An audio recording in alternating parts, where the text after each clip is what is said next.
Hello everyone, welcome back to my channel. My name is Anil Tarad.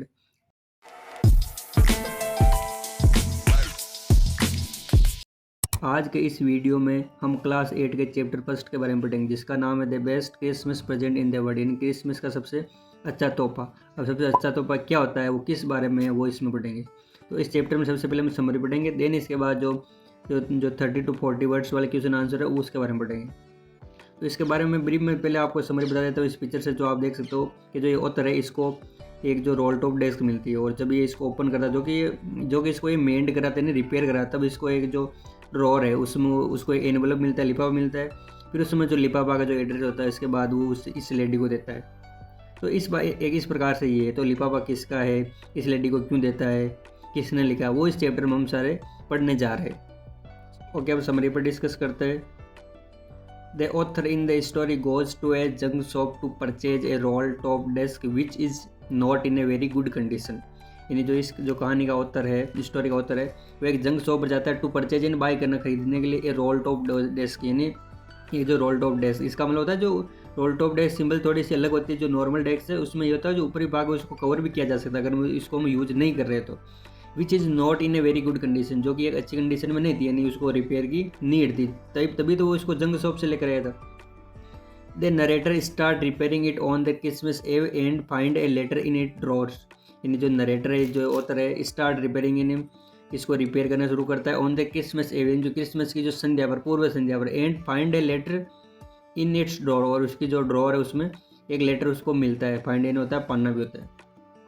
He open the letters and find that it has been written, यानी वो उस letter को open करता है और वो पाता है कि ये लिखा गया है by Mister Jim Macpherson to his wife Connie. यानी उसको पता चलता है कि भाई जब वो ओपन करने पर ये जो लेटर है जिम मैकपर्सन ने लिखा है और उसकी जो वाइफ है कोनी को लिखा है। He comes to know that, यानी उसको पता चलता है, वो जानता है, that Mister Macpherson was the leader of the England army and that time England and German were involve in a fight. यानी जब वो उसको पढ़ता है तो उसको पता चलता है कि जो मिस्टर मैकपर्सन है, जो कि उस लेटर को लिखा है, वो लीडर है किसके, इंग्लैंड आर्मी के। एंड देट टाइम, और उस टाइम इंग्लैंड और German were involve in a fight. यानी मोस्ट प्रोबेबली ये जो घटना है वो वर्ल्ड वॉर के टाइम की होगी, यानी ये फर्स्ट वर्ल्ड वॉर या सेकंड वर्ल्ड वॉर उस टाइम की होगी। आप कमेंट बॉक्स में बता सकते हैं ये फर्स्ट वर्ल्ड वॉर की बात है या सेकेंड वर्ल्ड वॉर की। बट ऑन क्रिसमस मॉर्निंग, यानी लेकिन क्रिसमस मॉर्निंग पर a very good thing happened, यानी अच्छी चीज़ हुई। अब ये जो चीज़ें बताई जा रही है उस लेटर में क्या थी, वो चीज़ें बताई जा रही है। And the German soldier wish happy Christmas to the English soldiers, यानी जो जर्मन सोल्जर थे उन्होंने इंग्लिश सोल्जर को क्रिसमस पर विश किया। अच्छा, ये चीज़ आपको समझना जरूरी है। अभी जो ये बात की जा रही है क्रिसमस की, ये उस लेटर वाले की बात की जा रही है, और जो भी ऑथर है वो भी उसको उसको जो लेटर है वो भी उसको किसी और क्रिसमस पर मिलता है। And the same response came from the English soldier, और वही सेम रेस्पॉन्स इंग्लिश सोल्जर थे, इंग्लैंड वाले सोल्जर थे, उनकी तरफ से, यानी उन्होंने भी उनको विश किया। The leader said and celebrated Christmas with each other, यानी जो लीडर थे उन्होंने एक दूसरे को क्रिसमस जो विषय सेलिब्रेट की और मनाया, एक बार जो फेस्टिवल है उसको मनाया। दे जॉइन लाव एंड एट टुगेदर, यानी उनको ज्वाइन किया एक दूसरे को, लाभ से आराम से, एंड एट टुगेदर यानी साथ साथ खाया भी। They also played football afterwards, यानी उसके बाद उन्होंने फुटबॉल खेला। And the German won the match, और जो जर्मन थे वो मैच को जीत के। एट नाइट में दे Seng carols and celebrated Christmas peacefully, और नाइट में उन्होंने कैरोल भी गाया, इनको जो सॉन्ग है वो उन्होंने गाया है, और जो क्रिसमस को पीसफुली मीन होता है शांतिपूर्वक उन्होंने उसको सेलिब्रेट किया, मनाया। The author decided to give the letter back to Mr. Macpherson's wife, but when he went to that address, he found that an accidental fire had caught the house. यानी जो author था जिसको letter मिला उसने decide किया ये letter में वापस उसको उसकी वाइफ है मिस्टर मैकपर्सन को उसको लौटाऊंगा। But when he went to that address, जब वो उस एड्रेस पर पहुंचा जो इस लेटर में लिखा गया था, ही फाउंड, उसने पाया that an accidental fire head caught the house, यानी उसने पता चला कि जो एक अचानक से जो आग लगी वो उसके घर में लग गई थी, तो उस कारण वो जल गया था almost. And she had been admitted to a nursing home, और उसको एक नर्सिंग होम में, जहाँ पर जो एक प्रकार से ओल्ड हाउस, जो ओल्ड एज हाउस है उसकी तरह नर्सिंग हाउस है जहाँ पर केयर की जा सकती है, वहाँ पर उसको एडमिट कर दिया गया था। ही वेंट देयर, वो वहाँ गया, to see her and found that she had grown too old, यानी जब वो गया तो उसने देखा कि वो बहुत ही ओल्ड हो चुकी है। And was still waiting for her husband to return, और अपने हस्बैंड के लौटने का इंतजार कर रही थी, वेट कर रही थी।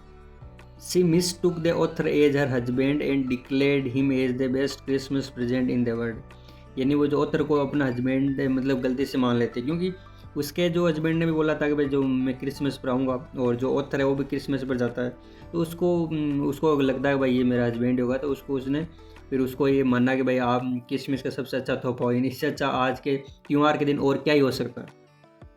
सो अब हम क्वेश्चन आंसर की तरफ मूव करते हैं, जिसमें सबसे पहले हम जो छोटे टाइप के क्वेश्चन आंसर उनको देखते हैं। तो इसका फर्स्ट क्वेश्चन है, what did the author find in a junk shop, यानी जो ऑथर उसको जंग शॉप में क्या मिला। The author found a 19th century old roll top desk in a junk shop which was made of oak, यानी उसको 19वीं शताब्दी की एक जो रोल टॉप डेस्क मिली, सबसे पुरानी। रोल टॉप डेस्क क्या होता है ऑलरेडी मैं बता चुका हूँ। It was in a very bad state, जो कि बहुत ही ख़राब कंडीशन में थी। The role top was broken in to pieces, यानी उसका जो रोल था, रोल का यह मतलब जो ऊपर एक प्रकार से जो शाइनिंग करता हुआ जैसे बोलते हैं पलाई, वो अलग अलग टुकड़ों में बटा हुआ था।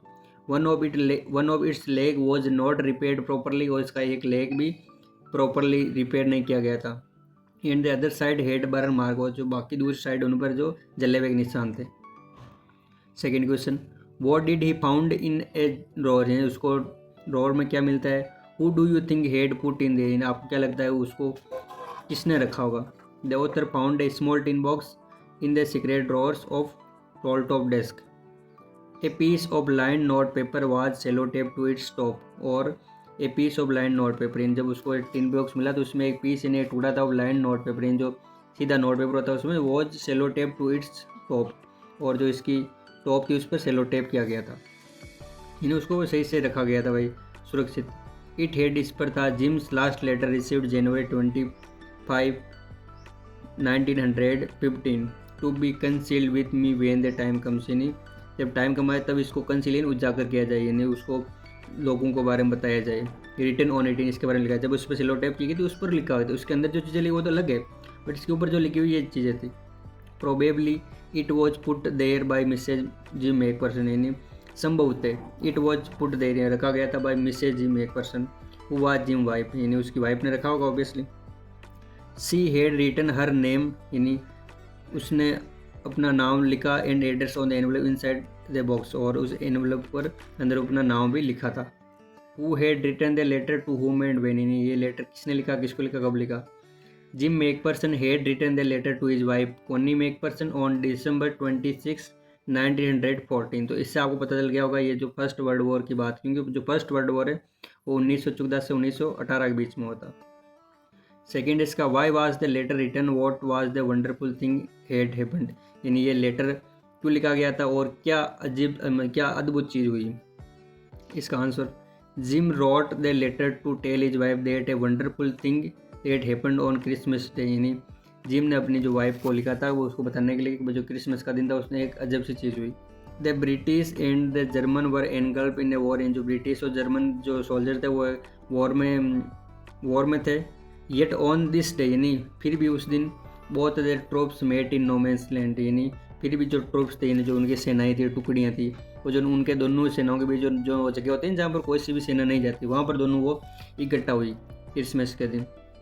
It was a wonderful thing because in spite of war going on, इन अद्भुत चीज़ थी क्योंकि वार के बीच में they warring soldiers were trying to make peace, यानी जो वहाँ पर जो सोल्जर्स थे वो शांति बनाने जिनको युद्ध करना चाहिए वो शांति बनाने का ट्राई कर रहे थे, एक दूसरे को क्रिसमस विश कर रहे थे ताकि वो अपनी फैमिली से वापस मिल सके।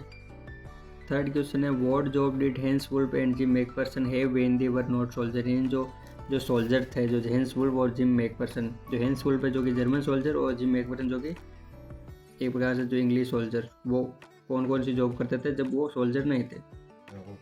Hence Wolf was from Dusseldorf, he played the cello in the orchestra, जो हैंस वुल्फ है वो डसेल्डोर्फ से था और वो सेलो बजाता था। Jim Macpherson was school teacher from Dorset, और जो जिम मैकफर्सन था वो डॉरसेट में स्कूल टीचर था। फोर्थ क्वेश्चन है, had Hans Wolf even been to Dorset, why did he so knew it, यानी क्या जो हैंस वुल्फ कभी डॉरसेट गया था, व्हाई डिड ही से ही न्यू इट, यानी उसने कैसे कहा इसको जानता है वो। No, Hans Wolf had never been to Dorset, इन्होंने कभी डॉर्सेट नहीं किया था। He had gathered knowledge about England from schools and also from reading books in English, यानी जो किताबें पढ़कर और जो नॉलेज स्कूल से लिया था उसी के बेस पे उसने बोला था कि भाई डॉर्सेट ऐसा है, वहाँ पर ये चीज़ें होती होगी, इस टाइप से। नेक्स्ट क्वेश्चन है, do you think gym Macpherson came back from the war, how do you know this, आप कैसे पता चला, आप कैसे पता चला कि भाई आपने कैसे जाना इसके बारे में। Answer, no it is most likely that Jim McPherson did not came back from the war in, ये संभवतः ये है कि जो जिम मैकफर्सन वॉर से वापस नहीं आए होंगे। तो कैसे नहीं, उसको हमको रीजन भी बताना है। The sellotape note paper mention that the letter was his last letter, इन जो उसका एनवलप था उसके अंदर जो नोट पेपर था उसमें साफ साफ लिखा गया था कि भाई उसका लास्ट लेटर है जिम के। His wife did not receive more letter from him, इन उसकी जो वाइफ ने और अधिक लेटर उससे रिसीव नहीं किए, आगे कोई लेटर रिसीव नहीं किया। इट वॉज एविडेंट दैट, इन ये इसका प्रमाण है, प्रूफ है, that Jim McPherson had died, and Jim McPherson had died, यानी मर चुके हो गए जो वॉर हुई थी उनमें, जिसमें आपको पता भी होगा कि जो इंग्लैंड वाले हैं वो हार गए हो गए और जो जर्मन वाले वो जीत गए। This happened in the earlier part of the world war first in which the German were trumped and which imply the defeat of British and the death of gym McPherson, यानी उस world war में क्या हुआ था कि जो German है वो जीत गए, उनकी विक्ट्री हो गई, और जो जो डिफीट हुई थी जो ब्रिटिश की, और इस समय उसकी जो जिम मैकफर्सन की डेथ हो गई थी। नेक्स्ट क्वेश्चन है, why did the author go to Bridport, and जो ऑथर है वो ब्रीडपोर्ट क्यों गया। The author went to Bridport because it was the place where Mrs Macpherson use to live, यानी जो वो ये प्लेस था जहाँ पर जो जिम मैकफर्सन थी वो रहा करती थी। अब उसको कैसे पता चला वहाँ पर वो रहती, क्योंकि उस लेटर में मेंशन किया गया था। The address on the letter read, यानी उस जो लेटर में एड्रेस पढ़ा गया था, Mrs Jim Macpherson 12 Copper Beeches Bridport and Dorset, he wanted to give that letter back to her was her husband Jim, यानी वो चाहता था कि वो उसको जो लेटर है वो उसको वापस दिया जाए जो कि उसके हस्बैंड ने लिखा था।